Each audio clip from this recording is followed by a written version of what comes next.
Captain Ryan Blake stood on the bridge of the HMS Defender, watching through the massive viewing screen as sleek alien warships glided past his vessel like sharks circling a wounded fish.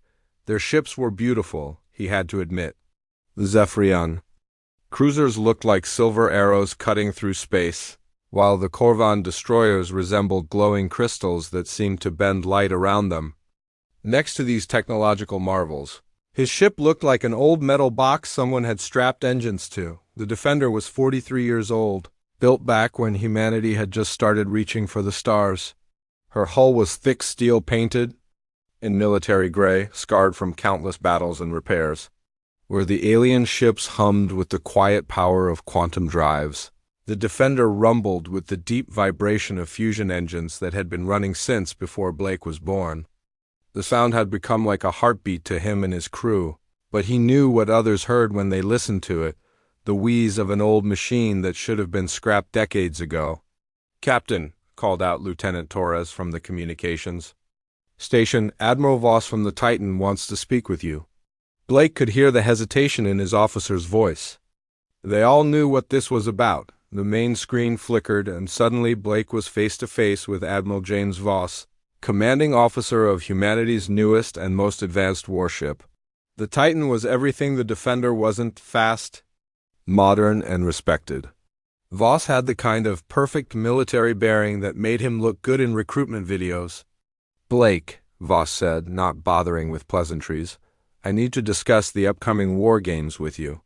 "Of course, sir," Blake replied, keeping his voice steady even though he could guess what was coming. "Look, I'm going to be direct here. The Coalition has invited us to participate in joint exercises with their top fleets. This is a big opportunity for humanity to prove we belong among the major space powers." Voss paused, and Blake could see the discomfort in the Admiral's eyes. "I think it would be best if you kept the Defender in the rear during the main exercises. Maybe run some supply missions or patrol the outer perimeter." Blake felt his jaw tighten, but he kept his expression neutral. "Sir, my crew and I have more combat experience than any other human vessel in the fleet." "I know that," Voss said quickly. "But this isn't about experience, it's about image. We need to show the aliens that humanity has moved beyond our early days." The Defender. "Well, she represents our past, not our future." After the communication ended, Blake stood quietly on his bridge, feeling the eyes of his crew on him. These weren't fresh recruits. They were veterans who had chosen to stay with him and his old ship when they could have transferred to newer vessels. Chief Engineer Patricia Wong had turned down 3 promotions to stay aboard. Weapons Officer David Chun had been offered his own command twice. They stayed because they believed in something that the rest of the fleet seemed to have forgotten. The war games began 3 days later in the Kepler system, a collection of dead worlds and asteroid fields that made for perfect military training. Blake watched from the Defender's bridge as nearly 200 warships from 6 different species moved into formation. It was an impressive sight, the kind of display of power that could make entire civilizations think twice about causing trouble. The alien commanders had set up their headquarters on a massive Zephyrian command ship that looked more like a floating city than a warship. Blake had been invited to the strategy meetings, though it quickly became clear that his input wasn't actually wanted. Admiral Kekstar, the Zephyrian fleet commander, was a tall, elegant creature with silver skin and eyes like liquid mercury. When he spoke, his voice carried the kind of authority that came from commanding fleets that could glass entire planets. "The objective is simple," he explained to the gathered officers. "We will conduct rapid strike exercises against simulated enemy positions. Speed and overwhelming firepower are the keys to modern space warfare." Blake raised his hand. "Admiral, what about coordination with defensive positions?" "In my experience, rushing in without proper intelligence can lead to—" "Captain Blake," Kekstar interrupted, his tone polite but dismissive, "I appreciate the perspective of someone who learned warfare in simpler times. However, modern combat has evolved beyond the grinding tactics of the past. We fight with precision and speed now." Several alien officers made sounds that Blake's translator couldn't quite capture, but their meaning was clear enough. He felt heat rise in his cheeks but forced himself to remain calm. Commander Zaravel, a Corvan officer whose species looked vaguely like tall, thin humans with blue-tinted skin, leaned forward. Perhaps the human captain could share some historical insights? I'm sure there are lessons from your early wars that might be academically interesting. More of those untranslatable sounds from around the table. Blake realized they were laughing at him. The actual exercises were even worse. The Defender was assigned to the reserve fleet, a polite way of saying they were kept far from the main action. Blake watched through long-range sensors as sleek alien ships darted between asteroids, their movements coordinated with the kind of precision that only came from advanced targeting computers and quantum communication systems. His own ship couldn't keep up with their maneuvers even if he wanted to. The Defender's top speed was barely half that of the slowest alien vessel. When they did try to participate in formation flying, the other ships had to constantly slow down and wait for them, making the whole exercise look clumsy and unprofessional. During one particularly frustrating drill, Blake overheard a conversation between two Corvan pilots on an open channel. They didn't realize their translators were broadcasting to the entire fleet. "Look at the human ship," one of them said. "It moves like a sick whale trying to swim with dolphins." "I heard their weapons still use physical projectiles instead of energy beams," the other replied. "Can you imagine? They're basically throwing rocks at their enemies." "At least rocks are cheap," the first pilot laughed. "Good thing too, since that's probably all they can afford." Blake saw his weapons officer's hands clench into fists. Around the bridge, his crew was trying to pretend they hadn't heard, but the tension was thick enough to cut with a knife. The final humiliation came during the closing ceremony. Each fleet commander was supposed to give a brief speech about what they had learned from the exercises. When Blake's turn came, Admiral Kekstar introduced him with what sounded like genuine kindness but felt like a knife in the gut. "And now, we'll hear from Captain Blake of the human vessel Defender." The captain represents the traditional approach to space warfare that served humanity well in their early expansion. While modern fleets have moved toward speed and advanced technology, there's something to be said for the persistence and determination of older methods. The polite applause that followed was somehow worse than open mockery would have been. Blake gave a short professional response about the value of training exercises and interspecies cooperation, but inside he was burning dot as the various fleets prepared to return to their home systems. Blake found himself alone in his quarters, staring out at the stars. Tomorrow they would return to Earth, where he would have to file a report about how his ship had performed. How do you write that you've become a living museum piece? How do you explain that the vessel you've served on for 15 years has become a symbol of everything the galaxy thinks is wrong with humanity? There was a soft knock at his door.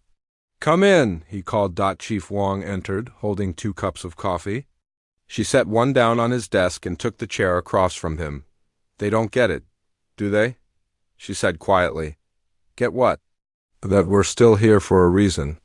Wong sipped her coffee and looked out the window at the stars. All those fancy ships, with their quantum drives and plasma cannons, they've never been in a real fight. Not the kind where everything goes wrong and all you have left is your training and your crew. Blake nodded slowly. Maybe that's not such a bad thing. Maybe the galaxy is peaceful enough now that they don't need ships like ours. Wong was quiet for a moment. Then she smiled, and there was something dangerous in that smile. Maybe, but somehow I doubt it. 3 weeks after the humiliating war games, Captain Blake was sitting in his quarters reading reports when the emergency alert came through. The sharp tone cut through the quiet hum of the ship's engines, and within seconds his communication panel was flashing with an incoming priority message. "All Coalition vessels, this is High Command," the voice crackled through the speakers. "We have a situation in the Outer Rim territories. Multiple merchant convoys have been attacked by unknown forces. All available ships are to report to Sector 7 immediately." Blake was on his feet and heading to the bridge before the message finished. As he stepped through the doors, he could see his crew already moving with the practiced efficiency that came from years of working together. Lieutenant Torres was pulling up star charts while Chief Wong's voice echoed from the engine room, calling out status reports. "What do we know?" Blake asked as he settled into his captain's chair. "Not much," Torres replied, his fingers dancing over the control panel. "At least 6 convoys hit in the past 2 weeks. The attacks are happening along the main trade routes between the core worlds and the frontier colonies." Blake studied the tactical display as it filled with red markers showing attack locations. Something about the pattern bothered him, but he couldn't put his finger on what it was yet. "Any survivors?" "A few," Torres said grimly. "But their stories don't make much sense. They talk about ships appearing out of nowhere, hitting fast and hard, then vanishing before any help could arrive.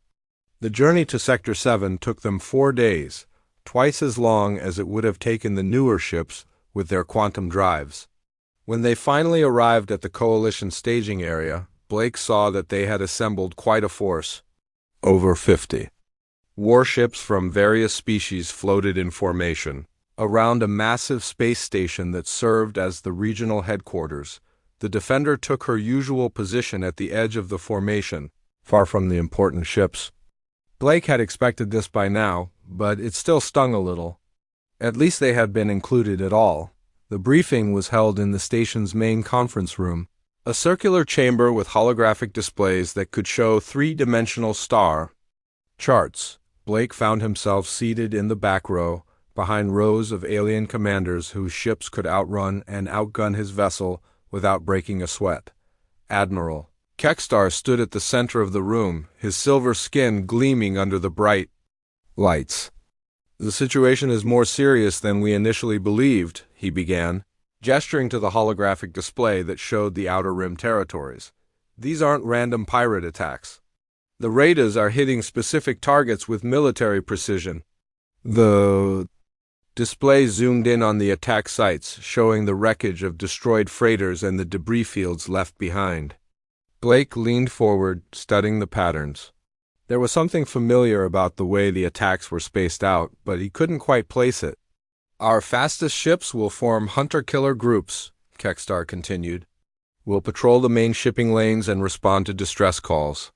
Speed is essential. These raiders strike quickly and disappear before we can engage them." Commander Vel raised her hand. "What about early warning systems? Surely we can set up sensor nets to detect incoming attacks?" "Already tried," Kekstar replied. "The raiders seem to know exactly where our sensors are placed. They're avoiding monitored areas entirely." Blake felt a chill run down his spine. That suggested inside knowledge of Coalition operations. He raised his hand slowly. "Yes, Captain Blake?" Kekstar's tone was polite, but clearly indicated he didn't expect anything useful. "Admiral, have you considered that the attack pattern might not be random? Looking at these locations, they seem to follow." Blake paused, organizing his thoughts. "It's like they're following a schedule, almost like they know which convoys will be where and when." Several alien officers turned to look at him with expressions that ranged from curious to annoyed. "Commander," Vel spoke up. "Captain, these attacks are clearly opportunistic. Pirates see a convoy, they attack. It's not complicated." "But that's just it," Blake said, standing up and walking closer to the holographic display. "Pirates usually hit the easy targets, single ships, lightly defended convoys, but look at what they're attacking." He pointed to various markers on the map. "Military supply runs, diplomatic couriers, ships that should have escort vessels." "Admiral." Kekstar looked skeptical. "What are you suggesting?" "I think someone is feeding them information," Blake said quietly. "They know which ships to hit and when those ships will be vulnerable." The room fell silent for a moment. Then Commander Vel laughed, a sound like crystal chimes. "Captain, I think you're seeing patterns that aren't there. Sometimes the simplest explanation is the correct one." Blake felt his face burn with embarrassment, but he pressed on. "Admiral, what if we tried a different approach? Instead of chasing these raiders with our fastest ships, what if we tried to predict where they'll strike next? And how would we do that?" Kekstar asked. Blake gestured to the display. "By looking at what they haven't hit yet. If I'm right about them having inside information, then they're probably targeting specific types of cargo or specific routes. We could use that against them. The Admiral considered this for a moment, then shook his head. Captain, I appreciate your creative thinking, but we need to stick with proven tactics. Speed and overwhelming force are what win battles in space. Blake sat back down, feeling the familiar sting of dismissal. Around him, the other commanders went back to discussing patrol routes and response times. But he couldn't stop staring at the attack pattern on the display. The more he looked at it, the more convinced he became that these weren't random attacks. After the briefing, Blake returned to the Defender and called his senior officers to his ready room.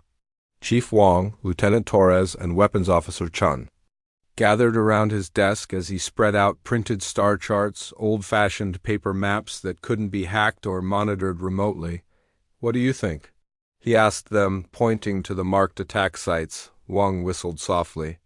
If I didn't know better, I'd say someone drew us a treasure map. That's what I thought too, Blake said. Look at the timing. Every attack happened within 6 hours of a scheduled convoy departure. That's not luck. Chun leaned over the map, tracing the attack routes with his finger, and they're getting bolder. The early hits were on the outer edges of patrol zones. Now they're striking closer to major shipping lanes. So what do we do about it? Torres asked. Blake was quiet for a moment, thinking. The coalition had assigned the Defender to patrol a quiet sector where nothing important ever happened, basically keeping them out of the way while the real ships did the important work. But that might actually work in their favor. We're going to do our own investigation, he said finally. The Admiral wants us to patrol Sector 12, right? That puts us right in the middle of the shipping lanes between the mining colonies and the core worlds. You think they'll hit there next? Wong asked.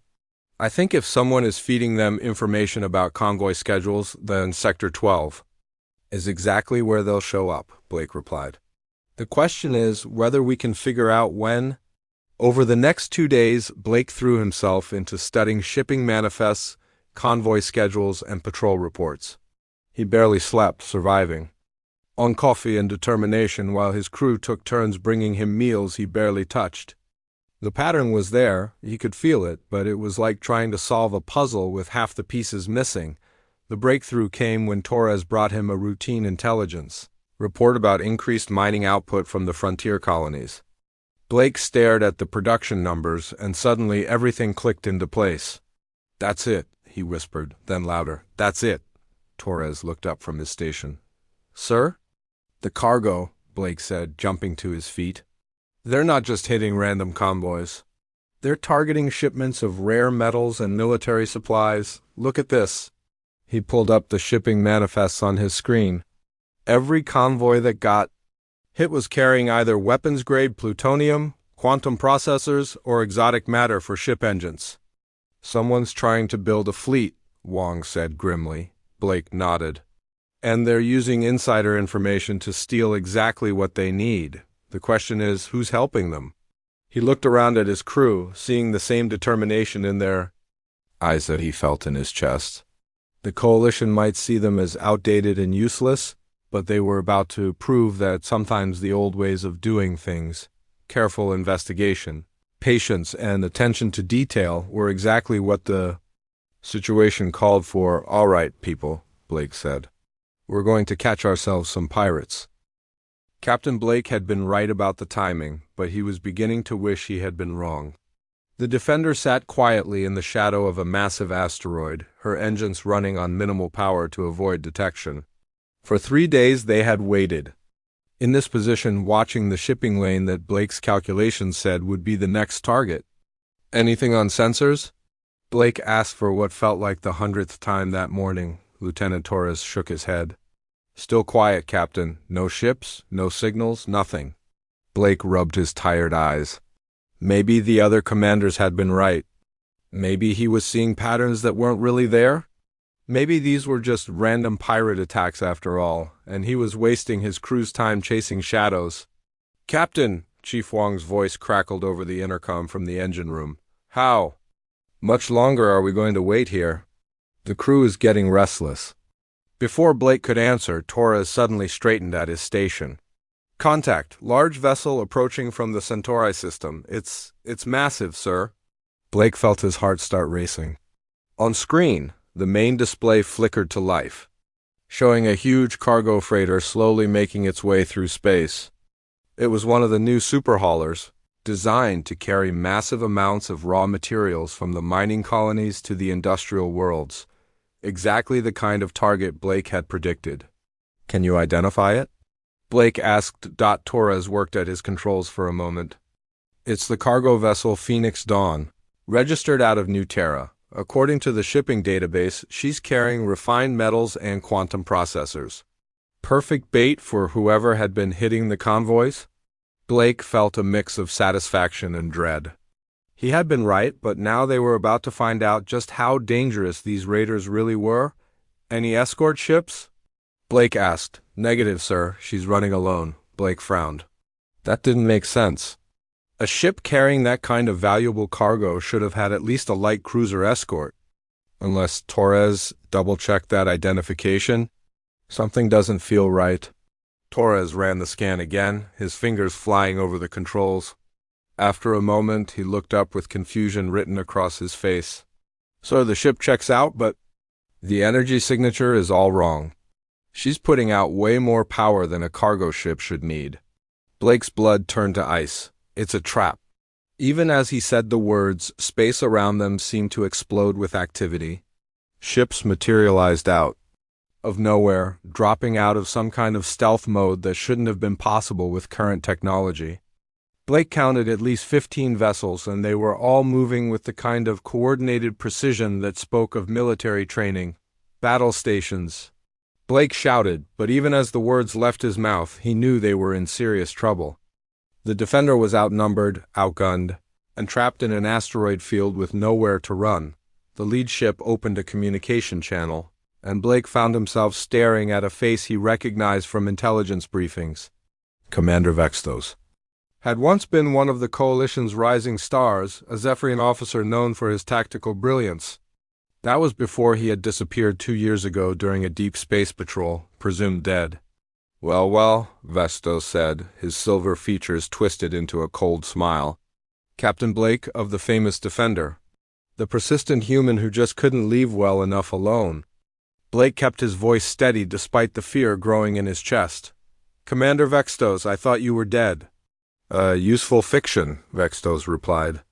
It's amazing how much easier it is to gather intelligence when people think you don't exist. Did you really think you could outsmart me with that antique ship of yours? The thought had crossed my mind, Blake said. Vextos laughed, a sound like breaking glass. I have to admit, you came closer than anyone else. Those patrol patterns. You identified the shipping schedules you analyzed. Very impressive work.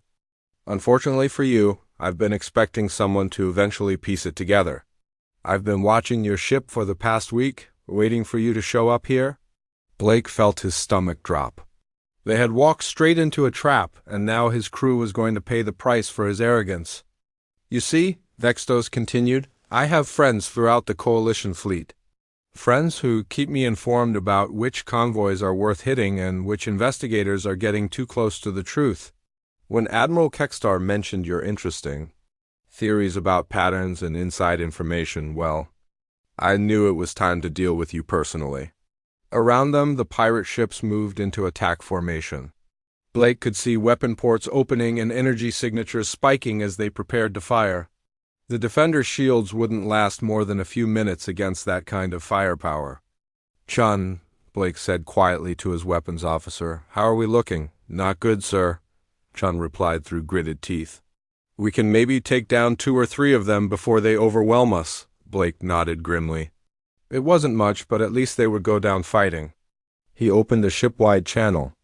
All hands, this is the captain. We're about to engage a superior enemy force. I won't lie to you, our chances aren't good.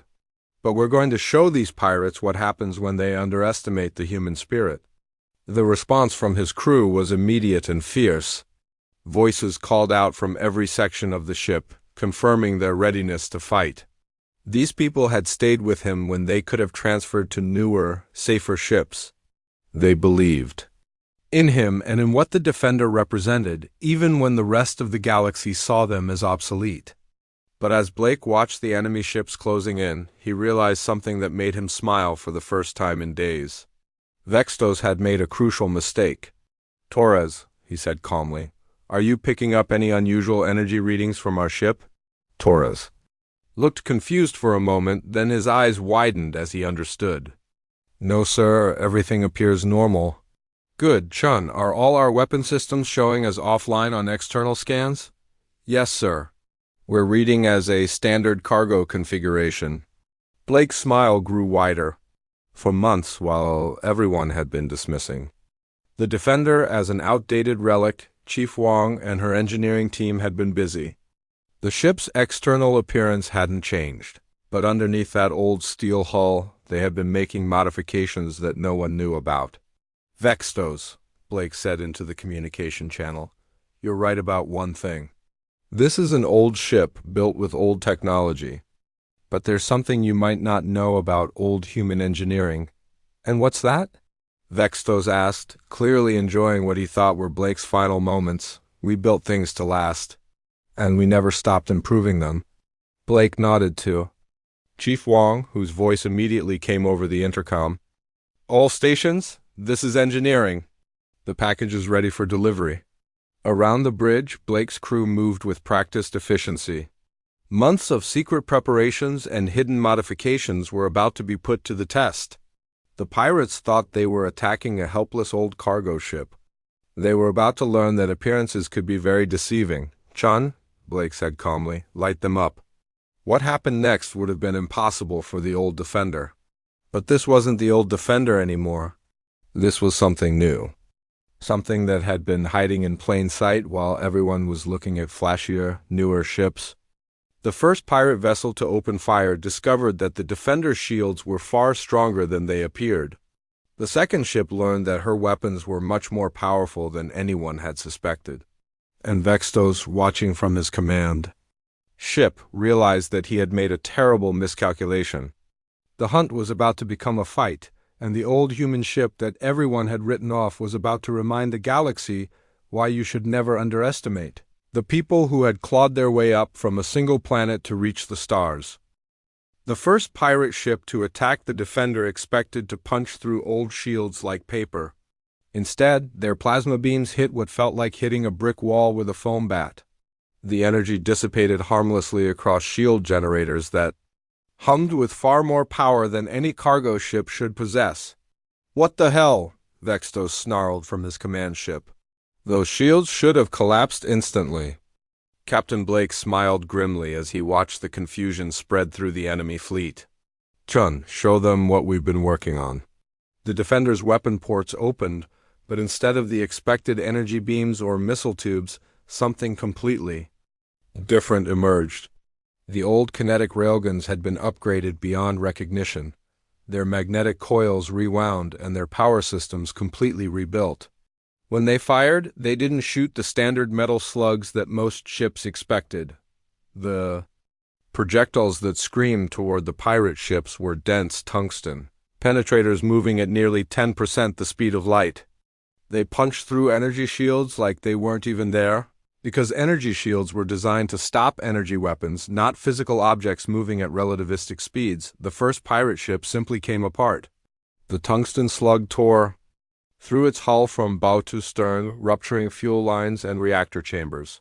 Secondary explosions lit up the asteroid field as the ship's own power core turned it into a brief star. "Impossible!" Vextos shouted. "No kinetic weapon can penetrate." "Modern shields?" "Apparently nobody told our bullets that," Blake replied calmly. Chief Wong's voice echoed from the engine room, excitement clear in her tone. "All systems green, Captain. The new power core is running at optimal levels. We can keep this up all day." For months, while the galaxy had been focused on newer, faster ships with more advanced technology, Wong and her team had been revolutionizing what the Defender could do. They had replaced the old fusion reactor with a compact antimatter system that produced 3 times the power in half the space. The extra room had been filled with shield generators and weapon systems that looked primitive, From the outside but incorporated cutting-edge human engineering, the second pirate ship tried to flee, but Blake had anticipated that. Torres, bring us about. Stay in the asteroid field. The Defender moved with surprising grace for such an old ship. Her pilot, Lieutenant Rodriguez, had been flying her for 8 years and knew every quirk of her handling. More importantly, he knew exactly how to use the massive asteroids around them as cover and weapons. Sir, enemy ship trying to escape through the gap between asteroids 7 and 9, Torres reported. Chun, put a round into asteroid 8, just a light tap. The railgun fired again, and the tungsten slug clipped the edge of the massive rock. The impact was precisely calculated, not enough to destroy the asteroid, but enough to send it tumbling into the escape route. The fleeing pirate ship, moving at high speed, couldn't change course in time. It struck the tumbling rock and exploded in a brilliant flash. Vextos was no longer sounding confident. All ships, concentrate fire on the human vessel. Use everything you have. The remaining pirate ships opened fire with a coordinated barrage that would have vaporized any normal cargo ship. Plasma beams, particle cannons, and quantum torpedoes converged on the Defender's position. But the old ship didn't die. Her shields flared and sparkled under the assault, but they held. More than held, they seemed to grow stronger under fire, absorbing energy and feeding it back into the ship's power grid. Wong had built a shield system that actually used enemy fire to recharge itself. Torres, are you getting readings on their weapons? Blake asked. Yes, sir. Standard Coalition military hardware, but modified. They're using stolen technology, Blake nodded. That's what I thought. Chun, target their weapon systems. Those fancy energy weapons need a lot of delicate equipment to function properly. The Defender's response was methodical and devastating. Instead of trying to destroy entire ships with single shots, Chun began picking them apart piece by piece. A railgun round would take out a plasma cannon here, another would disable a shield generator there. The kinetic weapons were perfect for this kind of precision work because they could punch through armor without triggering the explosive damage that energy weapons caused. The pirates found themselves in a nightmare scenario. Their speed advantage was useless in the crowded asteroid field where the Defender could predict their movements and use the environment against them. Their superior numbers meant nothing when they couldn't effectively coordinate in the tight spaces between the massive rocks. Most importantly, their advanced weapons were failing them. Energy shields and plasma cannons were the height of modern military technology, but they had been designed to fight other modern ships. Nobody had expected to face an opponent using kinetic weapons that hit harder than anything in the current arsenal. This is impossible. Vextos screamed over the communication channel. You're using obsolete technology. That's the thing about obsolete technology, Blake replied as another pirate ship lost its main guns to a perfectly placed tungsten slug. Sometimes the old ways work better than the new ones. Weapons Officer Chun was in his element now, his years of experience with kinetic weapons paying off in ways that no amount of computer assistance could match. He didn't need targeting computers that calculated intercept courses for energy weapons. He understood physics, momentum, and ballistics in a way that pilots trained on modern ships never learned. Captain, Chun called out, I've got a clear shot at their command ship. Blake considered this. Taking out Vextos would end the fight, but it would also mean losing the chance to learn more about his operation. How many ships did he have? Who were his contacts in the coalition? How long had this been going on? Hold fire for now, Blake decided. Let's see if we can convince him to surrender. The battle was turning into a rout. Half of Vextos' fleet was either destroyed or crippled, and the remainder were trying to hide behind asteroids that offered no real protection from the Defender's kinetic weapons. The pirates had expected an easy kill against an outdated human ship. Instead, they were being systematically dismantled by tactics and technology they didn't understand. Vextos, Blake called over the open channel, you're beaten. Surrender now, and I'll guarantee fair treatment for you and your crew. The response was a desperate attack by 3 remaining pirate ships, charging directly at the Defender with everything they had left. Blake almost felt sorry for them. They were brave, he had to give them that, but bravery without wisdom was just another word for suicide. The defender's response was swift and final. 3 tungsten slugs fired in rapid succession, each one finding its target with surgical precision. The lead ship lost its engines and went tumbling helplessly through space. The second ship's weapon systems exploded in a cascade of secondary blasts. The third ship simply stopped, its power core shut down by a perfectly placed shot that damaged nothing vital but left it completely helpless. Only Vexto's S-Command ship remained operational, and it was clear to everyone that the battle was over. "You can't have one," Vexto said, his voice hollow with disbelief. "We had superior ships, superior numbers, superior technology. You had newer ships," Blake corrected. "There's a difference. Sometimes the old ways are the best ways, especially when people forget how to fight against them." Blake looked around his bridge at his crew. These people had believed in him when the rest of the galaxy had written them off. They had worked for months in secret, upgrading and improving their ship while everyone else saw only an outdated relic. "Torres, signal the coalition fleet. Tell them we've captured the pirate leaders and are ready for pickup." As he spoke, Blake could see coalition ships beginning to arrive at the edge of the asteroid field. Soon, very soon, everyone would know that the slow human warship everyone had mocked had just won a victory that the newest, fastest ships in the fleet couldn't have achieved. The old dog still had some fight left in her after all.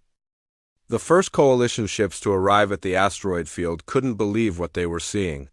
Where there should have been the wreckage of an old human destroyer, they found the HMS Defender floating calmly among the debris of 15 pirate vessels. Captain Blake stood on his bridge, watching through the main screen as sleek alien warships slowly approached. Their commanders probably struggling to understand what had happened. "Captain," Lieutenant Torres called out, "Admiral Kekstar is requesting permission to board." Blake straightened his uniform and ran a hand through his hair. After 6 hours of combat, he probably looked like he'd been through a war zone, which wasn't far from the truth. "Permission granted. Have him meet me in the main hangar." As Blake made his way through the ship's corridors, he passed crew members who were busy with repair work and damage assessment. The Defender had taken a beating during the fight, but she had held together when it mattered most. Scorch marks on the walls and flickering lights told the story of a ship that had been pushed to her limits and had refused to break. Chief Wong intercepted him near the hangar bay, her coveralls stained with grease and her face streaked with exhaustion.